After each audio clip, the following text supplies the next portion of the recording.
மெய்வெளியின் செய்திகள் ஆதரவு வழங்குவோர் Satcon Holidays.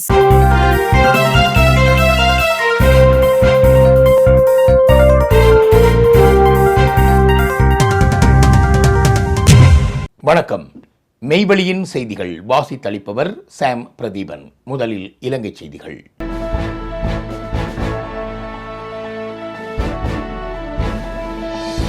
தமிழரசுக் கட்சியில் 77 வருடம் இல்லாத சர்ச்சை. தமிழரசுக் கட்சியின் மூத்த தலைவர் கவலை. இலங்கை தமிழரசுக் கட்சியின் 77ஆம் ஆண்டு கால வரலாற்றில் இடம்பெறாத சம்பவங்கள் தற்போது கட்சிக்குள் திணிக்கப்படுகின்றன என தமிழரசுக் கட்சியின் மூத்த தலைவர் சேவியர் குலநாயகம் குற்றம் சாட்டியுள்ளார். அண்மையில் நடைபெற்ற யாழ்ப்பாண மாவட்ட கிளை கூட்டம் தொடர்பாக மத்திய செயற்குழு உறுப்பினர்கள் மற்றும் சிறப்பு அழைப்பாளர்களுக்கு அனுப்பியுள்ள கடிதத்திலேயே அவர் இந்த கருத்துக்களை வெளியிட்டுள்ளார். கடந்த மே 31ஆம் தேதி நடைபெற்ற மாவட்ட கிளை கூட்டத்தில் தலைவர் தெரிவின் போது ஜனநாயக நடைமுறைகள் பின்பற்றப்படவில்லை என அவர் தெரிவித்துள்ளார். மாவட்ட கிளை தலைவர் வர முடியாத நிலையில் கூட்டத்திற்கு தலைமை தாங்குமாறு தாம் சிவஞானம் அவர்களிடம் கேட்டதாகவும், ஆனால் கூட்டம் ஆரம்பமானதும் தலைமை பொறுப்பு MA சுமந்திரன் அவர்களிடம் ஒப்படைக்கப்பட்டதாகவும் கூறியுள்ளார். இதனைத் தொடர்ந்து மாவட்ட தலைவர் தெரிவின் போது மாற்று யோசனைகளுக்கு இடமளிக்காமல் ஆட்சேபனைகளை புறக்கணித்து தலைவர் நியமனம் மேற்கொள்ளப்பட்டதாக அவர் குற்றம் சாட்டியுள்ளார். மேலும் கட்சிக்குள் ஜனநாயக செயற்பாடுகளுக்கு முக்கியத்துவம் வழங்கப்பட வேண்டும் என்று கூறப்படுகின்ற போதிலும் அடாவடித்தனமும் சண்டித்தனமும் மேலோங்குவதாக தோன்றுகிறது என்றும் அவர் சுட்டிக்காட்டியுள்ளார். கட்சிக்குள் காணப்படும் பதவி மோகம், பிரதேசவாதம் மற்றும் போட்டித்தன்மைகள் தொடர்ந்தால் ஏற்கனவே பலவீனமடைந்துள்ள கட்சியின் நிலை மேலும் மோசமடையக்கூடும் என்றும் அவர் எச்சரித்துள்ளார். தன்னுடைய 62 ஆண்டுகால கட்சி அனுபவத்தை நினைவு கூர்ந்த அவர் இந்த விவகாரத்தை மத்திய செயற்குழு அவசரமாக ஆராய்ந்து தகுந்த தீர்வை வழங்க வேண்டும் என வலியுறுத்தியுள்ளார். யாழ்ப்பாண மாவட்ட தலைவர் தெரிவு தொடர்பான நடவடிக்கைகள் மீளாய்வு செய்யப்பட வேண்டும் என்பதுடன் இத்தகைய சம்பவங்கள் எதிர்காலத்தில் முன்னுதாரணமாக மாறக்கூடாது என்றும் அவர் தனது கடிதத்தில் தெரிவித்துள்ளார். மாகாண சபை விவகாரத்தில் இந்தியாவை மீண்டும் இழுப்பது சரியல்ல, மனோ கணேசன் தெரிவிப்பு. இலங்கையின் தேசிய இனப்பிரச்சினை அல்லது மாகாண சபை தேர்தல் விவகாரங்களில் இந்தியாவை மீண்டும் தலையீடு செய்ய அழைப்பது இலங்கைக்கும் இந்தியாவுக்கும் நன்மை தராது என தமிழ் முற்போக்கு கூட்டணி தலைவர் மனோ கணேசன் தெரிவித்துள்ளார். ஆங்கில நாளிதழுக்கு வழங்கிய நேர்காணலில் அவர் 13வது திருத்தத்தின் அடிப்படையில் உருவான மாகாண சபை முறைமை மற்றும் வடக்கு கிழக்கு இணைப்பு வாய்ப்பை தமிழ் தேசிய கட்சிகள் சரியாக பயன்படுத்த தவறிவிட்டதாக கூறியுள்ளார். இலங்கை இனப்பிரச்சினையில் இந்தியாவுக்கு வரலாற்று மற்றும் தார்மீக பொறுப்பு இருப்பதை ஏற்றுக்கொண்ட அவர் தற்போதைய உலக அரசியல் சூழலில் இந்தியா நேரடியாக தலையிடும் நிலை இல்லை என்றும் குறிப்பிட்டுள்ளார். மேலும் 13வது திருத்தம் இலங்கையின் அரசமைப்பின் ஒரு பகுதியாக இருப்பதால் அதனை தொடர்வதா, மாற்றுவதா அல்லது நீக்குவதா என்பது இலங்கையர்களை தீர்மானிக்க வேண்டிய விடயம் என வலியுறுத்தியுள்ளார். மாகாண சபைகளை அதிகார பகிர்வு தளமாக பயன்படுத்தாமல் கட்சி அரசியல் மேடையாக மாற்றியதால் அதன் மீதான மக்கள் நம்பிக்கை குறைந்து விட்டதாகவும் அவர் தெரிவித்துள்ளார். அரசியல் தீர்வுகளுக்காக இந்தியாவை சார்ந்திருப்பதை விட இரு நாடுகளுக்கும் பயனளிக்கும் பொருளாதார ஒத்துழைப்பை மேலும் வலுப்படுத்த வேண்டும் என மனோ கணேசன் மேலும் தெரிவித்திருந்தார். யாழ்ப்பாண திருவள்ளுவர் கலாசார மண்டபத்தை கொழும்பு அரசிடம் கையளிப்பதில் இந்திய தூதரகம் உறுதி. யாழ்ப்பாணம் திருவள்ளுவர் கலாசார மண்டபத்தை கொழும்பு அரசிடம் கையளிப்பதில் இந்திய தூதரகம் உறுதியாக இருப்பதாக தமிழரசுக் கட்சி தலைமைகள் எச்சரித்துள்ளன. இதனிடையே யாழ்ப்பாணத்தில் உள்ள இந்திய தூதரக தலையீட்டை அடுத்து யாழ் மாநகர சபையினால் பரிந்துரைக்கப்பட்ட புத்திஜீவிகள் பலரும் திருவள்ளுவர் கலாசார மண்டப பணிப்பாளர் சபையில் பங்கெடுக்க மறுத்து வருகின்றனர். இதனை அடுத்து யாழ்ப்பாணத்தில் இந்திய அரசின் தூதரக மட்டத்தில் திருவள்ளுவர் கலாசார மண்டபத்தை கொழும்பு அரசிடம் கையளிப்பதில் காட்டப்படும் முயற்சிகளுக்கு கடுமையான எதிர்ப்பு கிளம்பியுள்ளது. இந்நிலையில் சந்திப்புகள் மூலம் தமிழ் தரப்பினை குளிர்விக்க இலங்கைக்கான இந்திய தூதுவர் சந்தோஷ் ஜா யாழ்ப்பாணத்துக்கு வருகை தந்து சந்திப்புகளை நடத்தி வருகின்றார். இன்றைய தினம் யாழ்ப்பாணம் காங்கேசன்துறை துறைமுகத்திற்கு திடீர் விஜயம் ஒன்றை மேற்கொண்டுள்ளார். துறைமுகத்துக்கு விஜயம் செய்த இந்திய தூதுவர் அங்கு நங்கூரமிடப்பட்டிருந்த சிவகங்கை பயணிகள் கப்பலை பார்வையிட்டார். அத்துடன் இரு நாடுகளுக்கும் இடையிலான இக்கப்பல் போக்குவரத்து சேவை குறித்தும் அதன் வசதிகள் குறித்தும் பயணிகளிடம் நேரடியாக கருத்துக்களை கேட்டறிந்து கொண்டதாக கூறப்படுகின்றது. சந்திப்பின் போது திருவள்ளுவர் கலாசார மண்டபத்தை தாண்டி காங்கேசன்துறை துறைமுகத்தை புனரமைத்து தருவதாக கடந்த 16 வருடங்களாக இந்திய அரசு காண்பித்து வரும் நாடகம் தொடர்பில் குற்றச்சாட்டுகள் முன்வைக்கப்பட்டிருந்ததாக தெரிய வந்துள்ளது. செம்மணி மனித புதைகுழி 69 நாட்களில் 272 எலும்புக்கூடுகள் மீட்பு. யாழ்ப்பாணம் செம்மணி சிந்துபாத்தி இந்து மயான மனித புதைகுழியில் நடைபெற்று வரும் அகழ்வாராய்ச்சி பணிகளில் இதுவரை அடையாளம் காணப்பட்ட மனித எலும்புக்கூடுகளின் எண்ணிக்கை 275 உயர்ந்துள்ளது. கடந்த 69 நாட்களாக முன்னெடுக்கப்பட்ட அகழ்வாராய்ச்சிகளில் 275 எலும்புக்கூடுகள் கண்டறியப்பட்டுள்ளதுடன் அவற்றில் 272 எலும்புக்கூடுகள் முழுமையாக அகழ்ந்து எடுக்கப்பட்டுள்ளதாக பாதிக்கப்பட்டவர்கள் சார்பில் முன்னிலையாகும் சட்டத்தரணி வி.எஸ். நிரஞ்சன் தெரிவித்துள்ளார். 3ஆம் கட்ட அகழ்வாராய்ச்சியின் 15வது நாளான நேற்று மேலும் 5 மனித எலும்புக்கூடுகள் அடையாளம் காணப்பட்டுள்ளதுடன் 6 எலும்புக்கூடுகள் அகழ்ந்து எடுக்கப்பட்டன. அவற்றில் குழந்தைகளின் எலும்புக்கூடுகளும் அடங்குவதாக தெரிவிக்கப்பட்டுள்ளது. அதேவேளை 2 எலும்பு குவியல்களும் புதிதாக கண்டறியப்பட்டுள்ளன. 3ஆம் கட்ட அகழ்வாய்வில் மட்டும் இதுவரை 34 மனித எலும்புக்கூடுகள் மீட்கப்பட்டுள்ளன. மேலதிக அகழ்வாய்வு பணிகளுக்காக அரசாங்கத்தால் 2.1 மில்லியன் ரூபாய் நிதி ஒதுக்கப்பட்டதை தொடர்ந்து 7 மாத இடைவெளிக்கு பின்னர் கடந்த ஏப்ரல் 27ஆம் திகதி அகழ்வாய்வுகள் மீண்டும் ஆரம்பிக்கப்பட்டிருந்தன. மே மாதத்தில் பணியாளர்களுக்கு ஓய்வு வழங்கும் நோக்கில் பணிகள் தற்காலிகமாக நிறுத்தப்பட்டிருந்த நிலையில் ஜூன் மாதம் 1ஆம் தேதி மீண்டும் பணிகள் தொடங்கப்பட்டன. அதன் பின்னர் தொடர்ந்து புதிய எலும்புக்கூடுகள் கண்டறியப்பட்டு வருகின்றன. நீதிமன்ற உத்தரவின் பேரில் தடயவியல் தொல்பொருள் ஆய்வாளர் பேராசிரியர் ராஜ் சோமதேவ மற்றும் யாழ்ப்பாண சட்ட வைத்திய அதிகாரி செல்லையா பிரணவன் ஆகியோரின் மேற்பார்வையில் இந்த அகழ்வாய்வுகள் முன்னெடுக்கப்பட்டு வருகின்றன.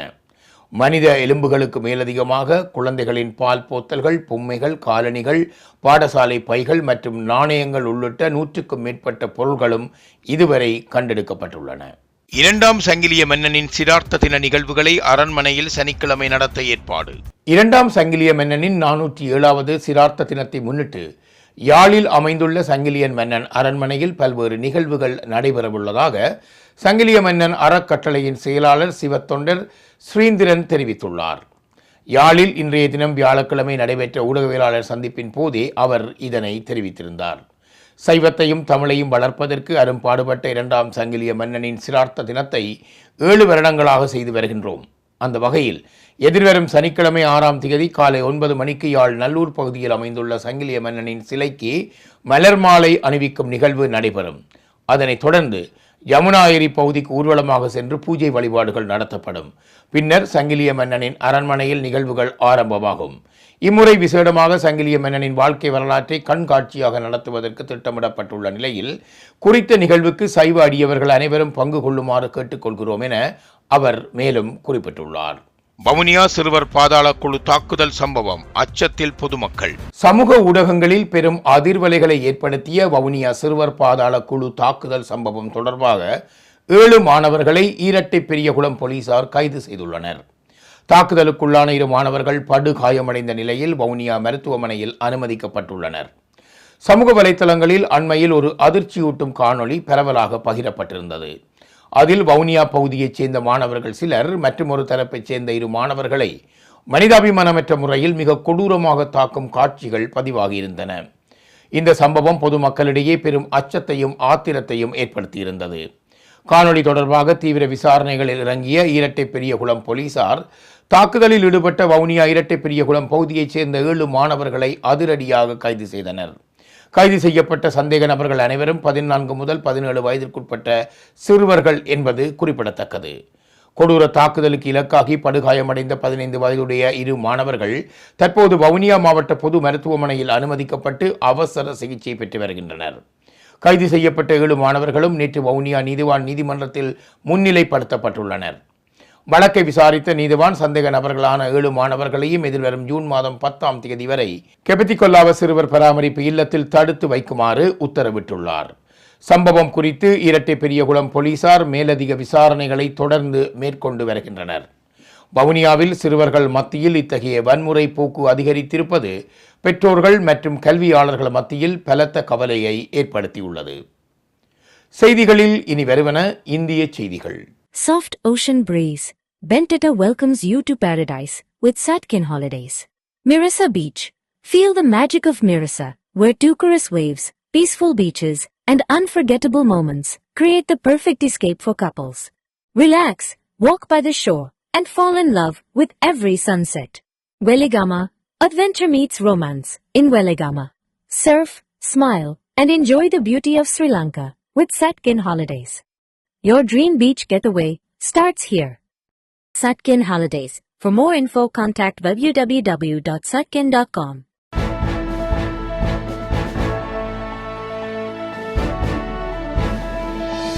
காங்கிரஸ் பங்கேற்கும் இந்தியா கூட்டணி கூட்டத்தை புறக்கணிப்பதாக திமுக அறிவிப்பு. டெல்லியில் எதிர்வரும் ஜூன் 8ஆம் தேதி நடைபெறவுள்ள இந்தியா கூட்டணி கட்சிகளின் ஆலோசனை கூட்டத்தில் காங்கிரஸ் பங்கேற்கும் நிலையில் தாங்கள் கலந்து கொள்ளப் போவதில்லை என திமுக அறிவித்துள்ளது. இது தொடர்பாக வெளியிடப்பட்டுள்ள அறிக்கையில் தமிழக சட்டப்பேரவை தேர்தலுக்கு பின்னர் காங்கிரஸ் கட்சி திமுகவுக்கு இழைத்த அரசியல் துரோகத்தால் கட்சி தொண்டர்கள் மிகுந்த மனவேதனையில் இருப்பதாகவும் அவர்களின் உணர்வுகளுக்கு மதிப்பளிக்கும் வகையிலேயே இந்த முடிவு எடுக்கப்பட்டுள்ளதாகவும் தெரிவிக்கப்பட்டுள்ளது. அதேவேளை நீட் தேர்வு, தொகுதி மறுசீரமைப்பு, ஒரே நாடு ஒரே தேர்தல், தேர்தல் ஆணையத்தின் நடவடிக்கைகள், வக்ஃபு சட்டம் மற்றும் மாநில உரிமைகளுக்கு எதிரான பல்வேறு விடயங்களில் திமுக தொடர்ந்து குரல் கொடுத்து வந்துள்ளதாகவும் அறிக்கையில் சுட்டிக்காட்டப்பட்டுள்ளது. இந்தியா கூட்டணி உருவாக்கப்பட்ட காலம் முதல் அதன் முக்கிய சக்தியாக திமுக செயற்பட்டு வந்ததாகவும் அதன் தலைவர் மு.க. ஸ்டாலின் தேசிய முக்கியத்துவம் வாய்ந்த பிரச்சினைகளில் தொடர்ந்தும் குரல் எழுப்பியதாகவும் கட்சி குறிப்பிட்டுள்ளது. தமிழக சட்டப்பேரவை தேர்தலில் திமுக கூட்டணியில் போட்டியிட்டு வெற்றி பெற்ற காங்கிரஸ் தேர்தலுக்கு பின்னர் எதிர்க்கட்சியான தமிழக வெற்றிக் கழகத்துக்கு ஆதரவு தெரிவித்தது கூட்டணியில் விரிசலை ஏற்படுத்தியதாக அரசியல் வட்டாரங்கள் தெரிவிக்கின்றன. இதனிடையே இந்தியா கூட்டணி கூட்டத்தில் பங்கேற்காவிட்டாலும் நாட்டின் ஜனநாயகம், மதச்சார்பின்மை மற்றும் மக்கள் நலனுக்கு பாதிப்பை ஏற்படுத்தும் பிரச்சினைகளில் திமுக தொடர்ந்து தனது நிலைப்பாட்டை வெளிப்படுத்தும் என்றும் அறிவித்துள்ளது. இந்த அறிவிப்பு தேசிய அரசியலில் காங்கிரஸ் திமுக உறவின் எதிர்காலம் குறித்து புதிய கேள்விகளை எழுப்பியுள்ளது. போதைப் பொருளை முற்றிலும் ஒழிக்க வேண்டும். தமிழ்நாட்டில் சட்டம் ஒழுங்கு போதைப்பொருள் தடுப்பு குறித்து நடந்த ஆலோசனை கூட்டத்தில் தமிழக முதலமைச்சர் விஜய் போலீசாருக்கு பல்வேறு அறிவுறுத்தல்கள் வழங்கியதாக தகவல்கள் வெளியாகியுள்ளன. தமிழக முதலமைச்சர் விஜய் தலைமையில் நடந்த ஆலோசனை கூட்டத்தில் டிஜிபி, அமைச்சர்கள் நிர்மலகுமார், விக்னேஷ் உள்ளிட்டோர் பங்கேற்றனர். போதைப் பொருளை முற்றிலும் ஒழிக்க காவல்துறை துரித நடவடிக்கை எடுக்க வேண்டும் என தமிழக முதலமைச்சர் உத்தரவிட்டுள்ளதாக தகவல்கள் வெளியாகியுள்ளன. பாடசாலை, கல்லூரிகளுக்கு அருகே போதைப்பொருள் விற்பனை செய்வதை தடுக்க நடவடிக்கை எடுக்க வேண்டும் என தமிழக முதலமைச்சர் விஜய் உத்தரவிட்டுள்ளார். மாணவர்கள், இளைஞர்கள் போதைப் பொருட்களுக்கு அடிமையாகாமல் தடுக்க வேண்டும் எனவும் போலீசாருக்கு தமிழக முதலமைச்சர் உத்தரவிட்டுள்ளார். பெண்களுக்கு எதிரான குற்றங்களை முன்கூட்டியே கண்டறிந்து நடவடிக்கை எடுக்க வேண்டும் என போலீசாருக்கு தமிழக முதலமைச்சர் உத்தரவிட்டுள்ளதுடன் சட்டம் ஒழுங்கு பிரச்சினையை உடனடியாக தீர்க்கவும் முழுமையான பாதுகாப்பை மக்களுக்கு வழங்க வேண்டும் எனவும் மேலும் தெரிவித்துள்ளார். செய்திகளில் தொடர்வன உலகச் செய்திகள்.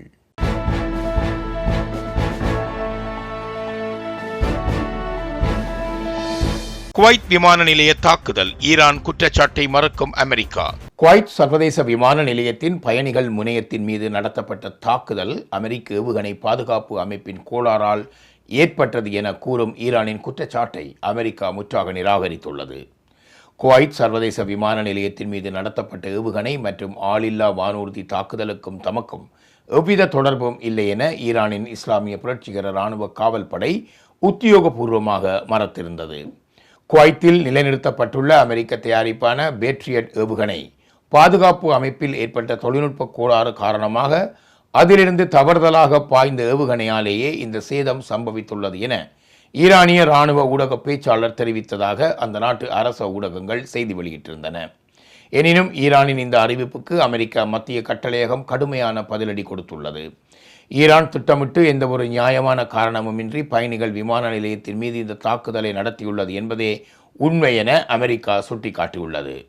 ஈரானின் குற்றச்சாட்டுகள் முற்றிலும் பொய்யானவை என தெரிவித்துள்ள அமெரிக்கா இந்த தாக்குதலுக்கு ஈரானை முழு பொறுப்பு என்றும் திட்டவட்டமாக கூறியுள்ளது. ட்ரம்பின் போர் அதிகாரங்களை கட்டுப்படுத்த அமெரிக்கா பிரதிநிதிகள் சபை வாக்களித்தது. ஈரானுடன் அமைதி பேச்சுவார்த்தைகளில் ஈடுபட்டுள்ள அமெரிக்க அதிபர் டொனால்டு ட்ரம்பிற்கு அடையாளபூர்வமாகவும் அதே சமயம் முக்கியத்துவம் வாய்ந்ததாகவும் அமைந்த ஒரு பின்னடைவாக ஈரானில் அமெரிக்க இராணுவ நடவடிக்கைகளை நிறுத்தக் கோரும் ஒரு தீர்மானத்தை அமெரிக்க பிரதிநிதிகள் சபை ஆதரித்துள்ளது. முன்னர் 3 முறை நிறைவேற தவறிய போர் அதிகாரங்கள் தீர்மானத்திற்கு ஆதரவாக 4 குடியரசுக் கட்சியினர் ஜனநாயக கட்சியினருடன் வாக்களித்துள்ளனர். பிரதிநிதிகள் சபையில் குடியரசுக் கட்சியினர் சொற்ப பெரும்பான்மையை கொண்டுள்ளனர். இந்த நடவடிக்கை ஒரு அடையாளபூர்வமானதாகும். ஏனெனில் இந்த தீர்மானத்திற்கு செனட் சபையின் ஒப்புதல் தேவைப்படும். அங்கும் குடியரசுக் கட்சியினர் சொற்ப பெரும்பான்மையையே கொண்டுள்ளனர். செனட் சபை இந்த நடவடிக்கையை நிறைவேற்றினால் ட்ரம்ப் அதை வீட்டோ செய்வார் என எதிர்பார்க்கப்படுகிறது. இருப்பினும் குடியரசுக் கட்சியினரும் ஜனநாயக கட்சியினரும் நவம்பரில் நடைபெறவிருக்கும் முக்கியமான இடைக்கால தேர்தலுக்கு தயாராகி வரும் வேளையில் இது ட்ரம்புக்கு விடுக்கப்பட்ட ஒரு கூர்மையான அரசியல் செய்தியாகும். அமெரிக்க மக்களின் சார்பாக டொனால்ட் ட்ரம்புக்கு இது ஒரு உரத்த மற்றும் தெளிவான செய்தியாக கூறப்படுகின்றது. ஈரானில் அவர் விரும்பி தொடுத்த மிகவும் செல்வாக்கற்ற மற்றும் சட்டவிரோதமான போரை முடிவுக்கு கொண்டு வர வேண்டிய நேரம் இது என்று ஜனநாயக கட்சியினர் எக்ஸ் தளத்தில் பதிவிட்டுள்ளனர். இத்துடன் மெய்வழியின் செய்திகள் நிறைவு பெற்றன. தொடர்ந்து நமது செய்திகளை பார்வையிட www.மெய்வழி.com என்ற எங்கள் இணையதளத்தை பார்வையிடுங்கள். அத்தோடு மெய்வழி ஆப்பையும் தரவிறக்கம் செய்து கொள்ளுங்கள். வணக்கம்.